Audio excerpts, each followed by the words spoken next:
If my battery goes to your camera, yeah, it should. Same model. How many batteries do you have?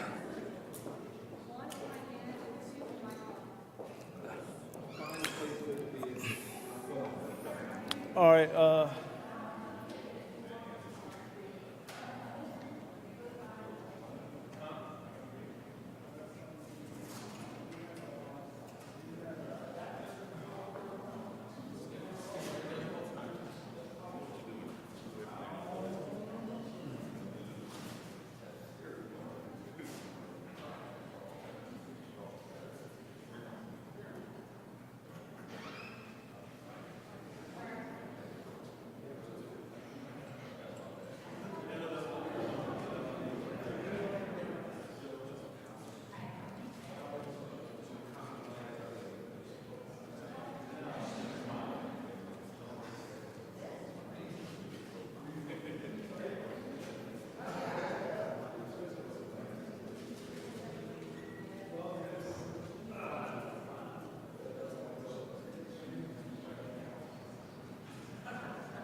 Good, good. Did you already get the shot up and hear audio and all that good stuff?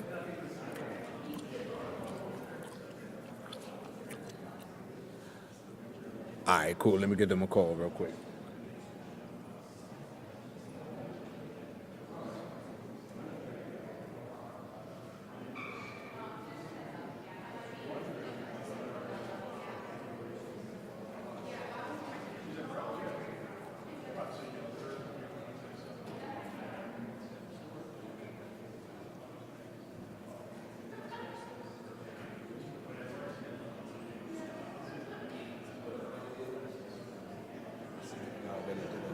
check, and all that good stuff.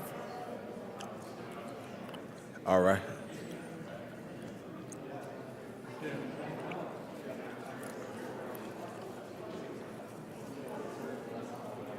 Mic check, mic check. Oh, yeah, that's all right.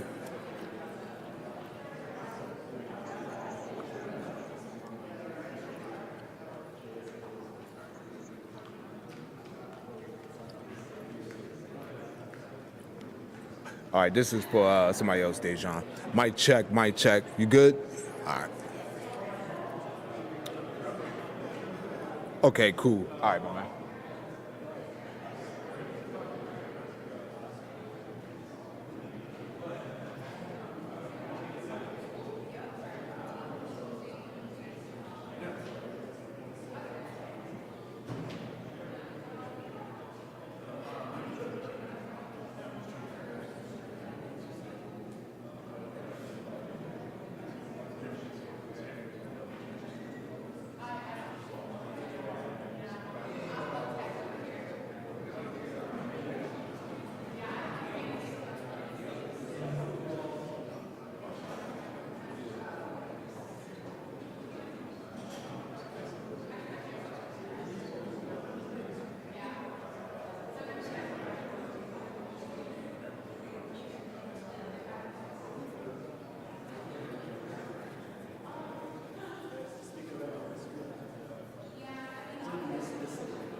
I'm going to try to speak into the mic so I don't have to talk so loud, get hoarse in a hurry.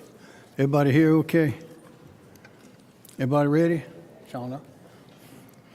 South Carolina's booming economy once again created a record budget surplus this year, totaling over $1.8 billion in money we did not expect but were hoping for. Last year, that is 2024, was the third best in state history. $8.2 billion in capital investment that equated out to 5,500 new jobs announced. That's through commerce. Companies already located in South Carolina reinvested in the state with over $5.3 billion in announced capital investment through expansion projects in 2024. The top three leading industries by capital investment were information technology that had $4.1 billion, automotive, which we've been familiar with for a long time, with $1.3 billion, and aerospace and aviation with $1 billion. Domestic companies made up 67% of our 2024 capital investment, while international companies made up 33%. Since 2017, we've announced over $44.7 billion in new capital investment and over 92,000 new jobs. Whether it's lower taxes, less regulation, affordable power, quality education, our natural or cultural resources, or a trained and available workforce, South Carolina's future prosperity requires that we constantly work to maintain our competitive advantage in the ever-accelerating race for new jobs and capital investment. And again, that competition in the Southeast is, and if you look at the numbers from U-Haul and others about where people are going to and where they're leaving from, the South is the place to be. Income tax cut. A few years ago, South Carolina had the highest personal income tax rate in the Southeast and the 12th highest in the nation. That's no more. 3 years ago, I signed into law the largest income tax cut in state history, designed to incrementally drop the personal income tax rate from then 7% down to 6% over a period of years. Our booming economy has created annual budget surpluses that have allowed us to cut this rate faster and farther than we originally anticipated. My executive budget continues cutting the state's personal income tax, dropping the rate from 6.2% to 6%, thus allowing taxpayers to keep an additional $193.5 million of their hard-earned money instead of sending it to the state government. And we don't need to stop at 6%. We should continue cutting or eliminating the personal income tax rate as much as we can and as fast as we can. And if you look at the figures in other states, you'll see that taxes are all over the place, whether personal income taxes, corporate taxes, property taxes, sales taxes. There are a lot of ways to raise money. But what we need to do is to reduce rates, practice and seek out effectiveness and efficiencies, invest on the things that are most important, and think and plan strategically, not only for the next 5 years, but the next 10 and the next 100. And I'm confident if we do that, our future will continue to be brighter and brighter. Our future economic prosperity requires that state government maintain consistency and certainty in its regulatory permitting processes. Regardless of the outcome, businesses and employers should be able to mark their calendar and know that a permitting decision will be made on or before the date set at the beginning of the application process. Uncertainty is the enemy of prosperity. Several months ago, the Department of Environmental Services officially became a cabinet agency directly accountable to the governor. My executive budget provides the Department of Environmental Services with an appropriation of $13.7 million to hire and train additional personnel necessary to reduce the current backlog of existing environmental permit applications. In addition, with this appropriation, the agency will be required to issue future permitting decisions within 90 days of that application submission. Carolina was $30,113, and the average teacher salary at that time was below the Southeastern average. At that time, I proposed that we begin raising the minimum starting teacher salary as much as we can each year, with the goal of raising it to at least $50,000 minimum starting salary by 2026. Excuse me. Today, the minimum starting salary of a teacher in South Carolina is $47,000. Now, that's the minimum starting salary. And the average teacher salary now exceeds the Southeastern average. This represents, since 2017, an increase of 56.1% in the average starting teacher salary in South Carolina. And last year, our South Carolina required minimum starting teacher salary was higher than both North Carolina and Georgia. My executive budget provides $200 million to reach a $50,000 minimum starting teacher salary, a year earlier than my goal set back then at 2026. But I emphasize again, we should not stop then. If we're going to educate our children, if South Carolina's future is going to be bright, as fast as things change, we must have educated young people. In early childhood education, we've had, since the statewide expansion, a full-day, 4-year kindergarten program in the school year 2021 and 2022. Enrollment in the program in public school, the data have shown that a child from a low-income household enrolled in a state-funded full-day, 4-year kindergarten program is more likely to be ready for kindergarten than their peers who do not participate. We all know that to be true. Today, 18,083, that is 18,083 students are enrolled in the program. The Office of First Steps to School Readiness, which we call First Steps, anticipates that a 7% increase in the number of children from low-income households will enroll in the program in the school year 25-26 at a cost of $2.8 million, which has been included in my executive budget. The trust fund. The executive budget provides $30 million for the Education Scholarship Trust Fund in anticipation of the General Assembly quickly passing legislation that will address the state Supreme Court's decision last year. These funds will allow low-income parents to choose the type of education environment and instruction that best suits their child's unique needs. In addition, my executive budget proposes allowing education lottery tickets to be purchased utilizing debit cards in addition to the current cash-only requirement. Only 3 states require cash-only purchases: South Carolina, Tennessee, and Wyoming. But over the years, people have moved from cash to credit cards and debit cards, and a lot of vendors do not even allow cash payment. So we're trying to keep up with the change in the times and not let the program, which was carefully thought out, there was some in favor and some not in favor. Nevertheless, thousands of families depend on it now in South Carolina. According to the State Board of Economic Advisors, fiscal year 2025-26, education lottery proceeds and investment earnings are currently projected to be $31.9 million less than the amount appropriated in last year's budget. The Lottery Commission estimates that the debit card purchases would guarantee an additional $52 million in lottery proceeds that could be utilized to fund the Education Scholarship Trust Fund or to increase the Life, Hope, and Palmetto College Scholarship Awards amount. School resource officers.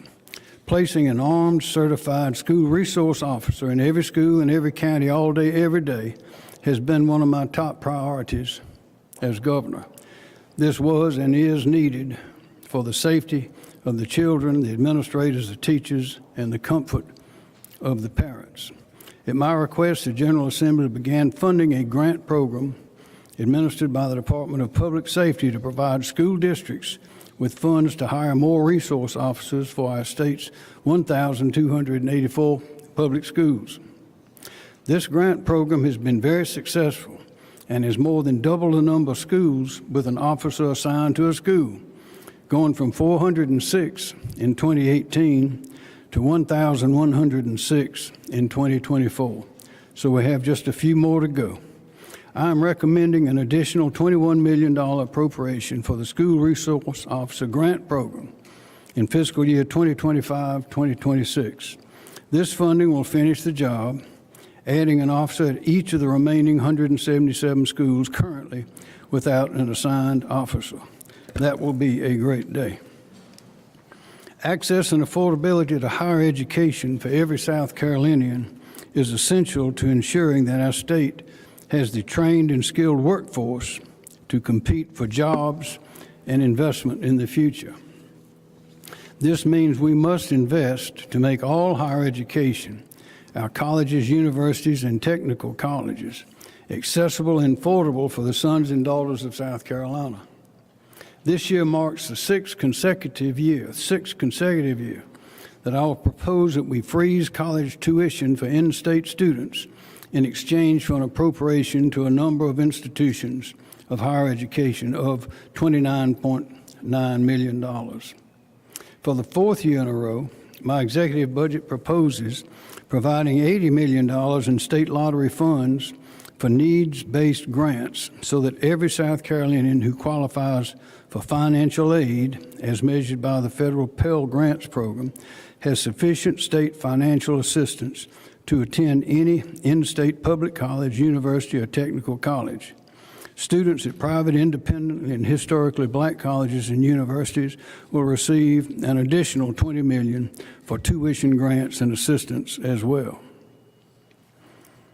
Once again, I'll renew my call for the General Assembly to fund and authorize a $2 million systemic review of our state's 33 public institutions of higher education to be conducted by the Department of Employment and Workforce. This is for two-year schools, the technical college, the community colleges, the four-year colleges, the research universities, all of them. The goal is to make sure that we are preparing to meet our state's future workforce needs.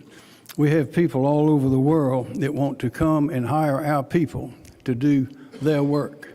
They're in these plants we see. They hire our people. They're coming fast, and they're bringing very big, important industries and jobs with them. And our factories, our plants, our businesses here are growing as well. We're in a great growth period, but we have to have our people trained, ready, and educated to take those jobs, to take those opportunities, and take us to the future. This study will address everything: the sustainability, accessibility, and affordability, as well as it will provide an assessment of the need for consolidation of existing physical space, programs, certificates, and degrees offered at our public colleges and universities as compared to the projected workforce needs of our state in the future. And again, our state is looking up. Some others are looking up. Not many are looking up with the opportunities that we have. And now is the time for us to act. Workforce scholarships. To address the high demand, very high demand for skills, training, and knowledge This executive budget once again provides $95 million in lottery funds to South Carolina Workforce Industry Needs Scholarships. We call it SC WINS through the technical college system. In the last 5 years, this very successful program has provided over 40,597 South Carolinians with scholarships to cover the cost of tuition and required fees at any of our technical colleges to earn a post-second degree or industry credential in the high-demand careers like manufacturing, nursing, computer science, information technology, transportation, logistics, or construction. So since we have been pushing this program of workforce scholarships for high-demand jobs, this will bring the amount of extra money we put into the system, $333 million, and every dollar is well worth it. Healthcare. South Carolina has been identified as part of what is called the stroke belt, with high stroke and dementia mortality rates. That's not good.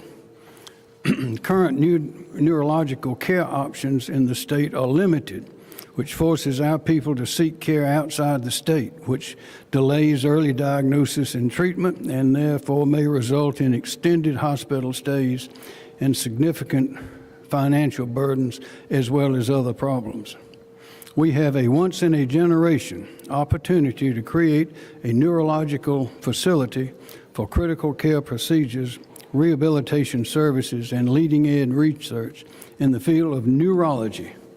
The University of South Carolina has several important existing initiatives, such as the Brain Health Network, the McCausland Center for Brain Imaging, and the Center for the Study of Aphasia Recovery. My executive budget recommends a $100 million appropriation to the Department of Health and Human Services for the construction of a neurological hospital with an 80-bed critical care unit and a 32-bed neurological rehabilitation unit operated by the University of South Carolina. Our state health plan provides medical, vision, dental, and pharmacy insurance coverage for 543,579 South Carolina public employees. School district teachers and employees make up 41% of the government retirees. State government retirees, 37%. The schools, 41%. State agency employees, 21%, and local boards, 1%. This today will mark the fourth year in a row that the state health plan, administered by the Public Employee Benefits Authority, has requested an additional $112 million for that year to offset health care provider cost increases and to simply maintain the existing insurance benefits for all of those employees I just mentioned. That's almost $500 million in 4 years. That is unsustainable. While this executive budget recommends providing that same additional $112 million, it comes with a new cost containment requirement. Each vendor selected by the Public Employee Benefits Association to provide medical, vision, dental, and pharmacy insurance benefits shall do what? They shall be required to identify and propose cost-saving measures from those vendors in order to slow the cost increases to a manageable level. Bridges. There is no infrastructure more in need of investment than our state's roads, bridges, highways, and interstates. Any state in our country at any time that has ever thrived has been based on moving the communication, transportation, and getting people and things to where they need to go. Because our booming economy and rapid population growth have outpaced our ability to keep up with improvements to our infrastructure, transportation, we must continue to make big, bold, and transformative investments. If we are going to invest in one place, this is a place that is essential for our economic growth. To that end, my economic budget continues our investment in infrastructure with an appropriation of $100 million to South Carolina Department of Transportation to be used to prepare, rehabilitate, and rebuild many of the nearly 9,000 bridges on primary and secondary roads across our state that need it. Now, this is in addition to the regular DOT budget. Conservation, preservation. As you know, we have gained a reputation as a model of commerce, conservation, and preservation, and that's good news. This year, I'm once again recommending that significant funds, $15.5 million, be appropriated to the Conservation Land Bank, the Department of Natural Resources, the Office of Resilience, and the Forestry Commission for the purposes of identifying and preserving culturally or environmentally significant properties, disaster recovery, as well as flood mitigation efforts. As for law enforcement, keep South Carolinians safe, we must maintain a robust law enforcement presence and properly fund the police. A few years ago, we tasked the South Carolina Department of Administration with conducting a comprehensive analysis of law enforcement pay within state government. This effort was aimed at ensuring that salaries are competitive to attract and retain top-tier talent, just like the teachers. As a result, South Carolina's law enforcement officers have received substantial pay raises, some as high as 52% in the last 3 years. My executive budget continues our investment in our state law enforcement professionals by providing $14.5 million for pay raises and the hiring of the new law enforcement officers. I also once again proposing a $2,000 state income tax credit for every active duty law enforcement officer, firefighter, first responder, and emergency medical technician employed by a public entity.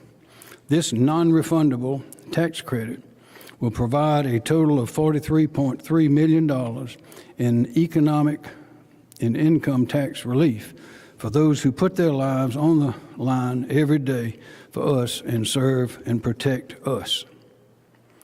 The executive budget also recommends providing our Department of Corrections with a total of $43.2 million in new appropriations to expand cell phone and contraband interdiction efforts, hire new corrections officers, increase medical and mental health services, provide employee retention raises again, and pay for deferred maintenance in all 21 prisons.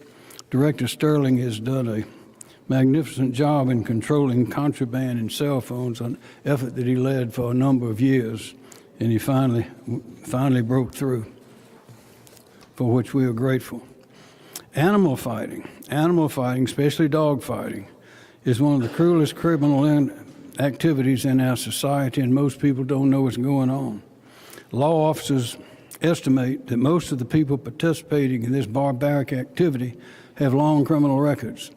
I've had over the years county sheriffs say that if they could find one of these dog fights going on out in the woods in secret and drop a net over the whole bunch, they'd probably get rid of most of the criminals in the county. If you've never seen anything like this, I wouldn't advise you to look at it for long. Just understand it's horrible, and we've got to get rid of it. This executive budget recommends a $500,000 appropriation to the State Law Enforcement Division to bolster their animal fighting effort.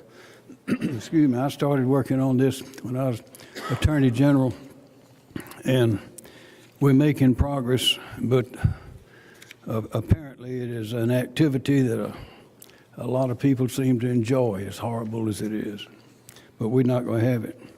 Disaster relief. Finally, my executive budget recommends significant disaster relief and aid as a result of the damage from Hurricane Helene, which struck our state on September 27, 2024, as you know. It's the deadliest storm to ever hit South Carolina, with 49 confirmed deaths, surpassing the former deadliest storm, Hurricane Hugo, which I believe was 13 or 14 deaths. The damage from Hurricane Helene was devastating. At least 6,300 homes were damaged. It spawned 21 tornadoes across the state. The agribusiness industry suffered $621 million at least. The farmers and foresters generally underestimate. and 912 roads and bridges were closed. 10 bridges had to be rebuilt due to the hurricane. At its peak, nearly 1,036 million customers were without electricity.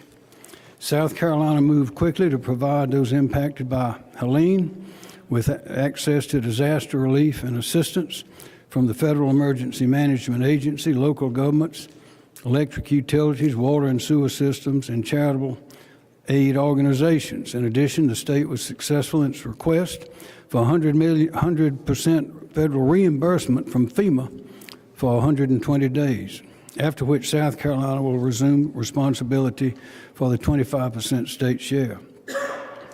In December, Congress approved $110 billion in disaster relief and farm aid for states impacted by Hurricane Helene and other storms.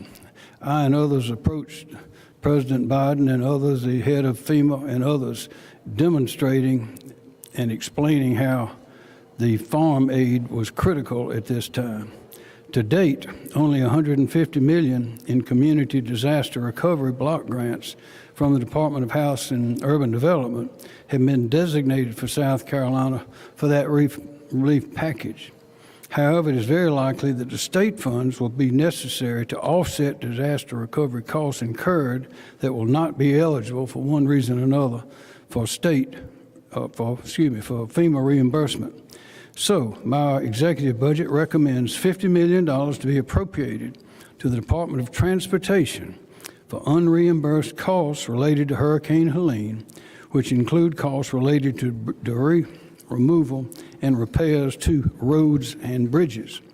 In addition to that $50 million, I recommend that $40 million be appropriated to the Office of Resilience to replace the Disaster Relief and Resilience Reserve Fund and replenish it, and also the Disaster Relief and Resilience Revolving Land Loan Fund, which were utilized for immediate relief efforts related to Hurricane Helene.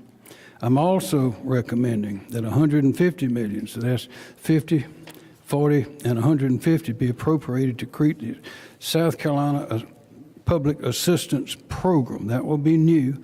It will be administered by the South Carolina Emergency Management Division. This grant program will allow local governments, public utilities, nonprofit, and charitable organizations to apply for disaster recovery funds that were either denied by the federal government or did not meet the FEMA thresholds. Finally, due to the expended power outages during Hurricane Helene that resulted from downed power lines, from high winds and tree damage, this executive budget also recommends a proviso that directs the Office of Regulatory Staff to study the economic and technical feasibility of undergrounding electric power lines in the state. And as you know, that storm was unusual in where it went, but also because of the wind and the rain and the softness of the ground, we had not only power lines get knocked down from limbs, but we had to have power poles themselves knocked down from trees and limbs in the rain. And because of the electrical lines entangled with all the limbs and debris, it was very difficult to remove that quickly. But we had probably the best group of people working together in the world to clean it up and get us back on our feet. And we appreciate that. That's all I have for you right now. Anybody got a question? Shauna? So you proposed $30 million for the education scholarships K-12. As I'm sure you're aware, the Senate plan would take up to $130 million from lottery proceeds. Considering the lottery money is not there, what do you think about that? What do you think of the plan to expand, or do you think it should stay limited? That'll be between the House and the Senate. They have different ideas. All I know is that we have to educate these young people. We have to find a way to be sure we have the best facilities, the best teachers, that we have everything they need and that they can get to these schools. Governor, you're proposing accelerating the income tax cut to 6%, 2 years ahead of schedule. That's right. There's only so much current money available, and you've got some big ticket items, including $200 million just for teacher salary raises. Is it really responsible to accelerate the income tax credit loans. It was designed that way for any kind of economic downturn, to safeguard against economic downturn. Yeah, don't think we're gonna have one. We're going in the other direction. But the people of this state pay a lot of taxes, and any way that we can reduce that tax load, we need to do. And this method has proven to work, and I and others believe that we can do it.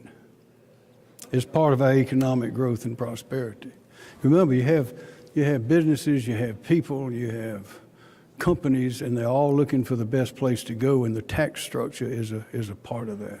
Some lawmakers have been asking not just for that tax cut, but for an across-the-board, over $1 billion tax cut from spending, arguing that the state spending has gotten out of control. Given all the requests that you have for the legislature, what is your response to that kind of demand? Well, we always have to, we can't be running a deficit. That's why we have the economic advisors give us a forecast. Fortunately, the last few years, we've been billions of dollars more have come in because we're growing and people are working and paying taxes, and we're expanding so that we've been able to cut those taxes. I think that's going to continue. But again, these things don't happen in a moment. But the more of the load that we can take off of people themselves so that they can spend money on the things that are important for them and their families, and the less that goes into government that is wasted or is spent in places that are not the best places, the better we can do on spending, on making those decisions, and the more efficient we can become, just like the new department in Washington. That's a good idea. I think we try to work here to be as efficient as we can. But as long as we're growing and not wasting money, we can continue to cut taxes. Do you think we're wasting money here, and if so, where? I think we always need to concentrate on the most important things. I think that there are some things more important than others. I think there's nothing more important than education. You got to have transportation. You have to have good health. There may be some things we can do without, but we have enough money, and we're growing. So is the good news. Now, if our economy was shrinking, that would force some choices for sure. But we have the beauty of our economy is growing. And if we use our heads and think strategically and think ahead and make the main things that we concentrate on, we'll continue to grow and be happy, healthy, and have a great place to live. Governor, Mattel Alliance, but then had to do with the higher education research in nuclear energy. Do you think nuclear energy is the future for South Carolina? I do.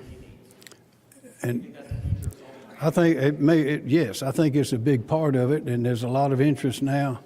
The more interest in nuclear, it faded for a while. We had, unfortunately, the two reactors at VC Summer didn't get built. Georgia went ahead and built their two.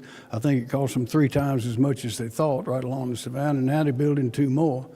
They're in some parts of the country, I think at 3 Mile Island and Pennsylvania, Microsoft has said, we'll be crank it back up and we'll be your customer buy it all for the next 30 years. Our demands for power are enormous. Some of the other states that have them now, wish they didn't. So we don't have any, and frankly, I don't think that's the best idea for us in our place.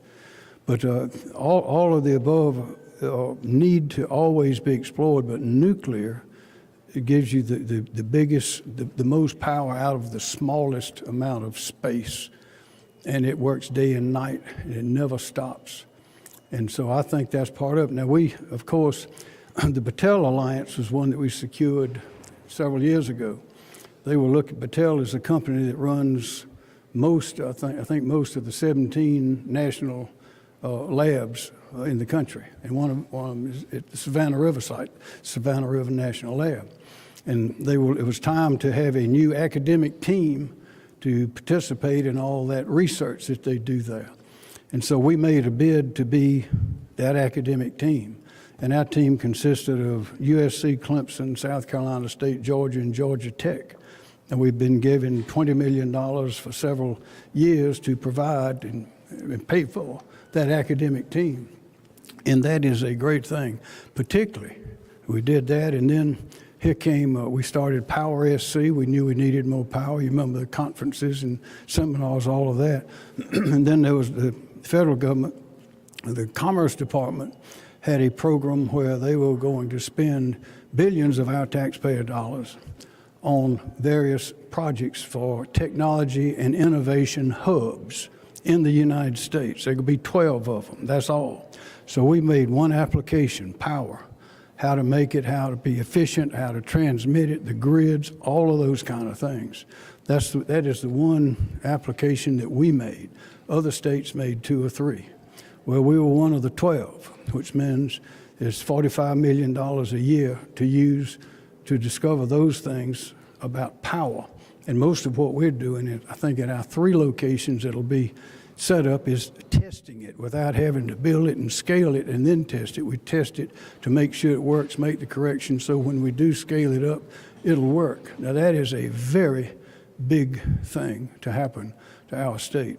But power, everything that you're wearing and everything that you're using there depends on power.